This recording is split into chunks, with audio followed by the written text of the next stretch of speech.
High, আমার ছোট্ট একটি মিনি ব্লগে সবাইকে স্বাগত। আজকে সকালটা শুরু হয়েছিল চা বিস্কুট দিয়ে।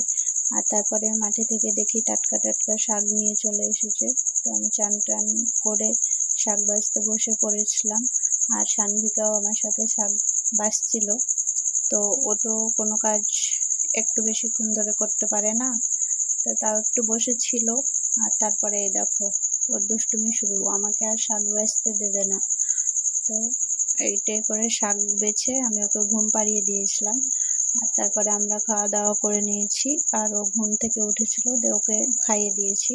আর এটা বৈকালবেলায় বৈকালবেলায় বাড়িতে কোনো মতেই আর থাকবে না, মানে ছাগলের পেছন পেছন দৌড়ে বেড়াবে, আর আমি ওর পেছন পেছন। তো মাদের বাড়ি এলে এটাই বৈকালবেলার আমার রুটিন। আর তারপরে সন্ধ্যাবেলায় মা আমাকে দুধ মারতে দিয়েছিল প্যারা করার জন্যে। তা আমি এর আগে কোনোদিনও বানাইনি, এটাই ফার্স্ট টাইম। তো প্যারাগুলো অতটাও ভালো হয়নি, মানে সাদা হওয়ার কথা ছিল, লাল হয়ে গেছে।